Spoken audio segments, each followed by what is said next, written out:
Tokyo DisneySea is absolutely massive, so if you're planning a trip to Tokyo Disney Resort, this is why you need at least 2 days at Tokyo DisneySea. This was my day 2 of my Tokyo DisneySea days, and we got so much more done than day 1. Day 2 was focused on exploring and doing things that weren't on our must-do list, but were on our let's do it if we have time list. We started off the day riding their version of Tower of Terror, and let me just put it out there that if Disney World ever wanted to change Tower of Terror at Hollywood Studios to replicate Tokyo's version, I would not be opposed because this was by far the best version of the ride, and the story is so much more spookier and cooler than what we have here in the US. Now, we decided not to ride Toy Story Mania since we have it here in the US, but we took a moment to snap some pics in this cutie little themed area, and I highly recommend checking it out.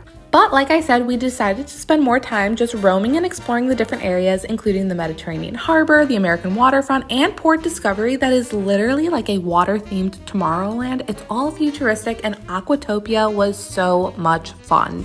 We also spent a fair amount of time in Mysterious Island, which is based off of 20,000 Leagues Under the Sea and is kind of Captain Nemo's hub. This is where you can ride Journey to the Center of the Earth, which is one of the coolest rides out there. It's kind of like Test Track in terms of the ride itself, but the story and theming is quite literally out of this world. We then headed back over to the Arabian Coast section of the park, which was by far the most beautiful in my opinion, and we rode the double-decker carousel, which was so cute I literally felt like a kid again. Of course, we headed back to Fantasy Springs to grab some merch, and then we also headed back to Mermaid Lagoon for a quick little break midway through our day. We ended our night at Ristorante de Canaletto, an Italian restaurant, but don't judge because to be honest, this was the best Italian food I've ever had at a Disney park and probably some of the best I've had in general. As you can see, day 2 was way more vibey, less crowded, and made me appreciate this park so much more, making it worth it and making 12-year-old Stephanie's dreams come true.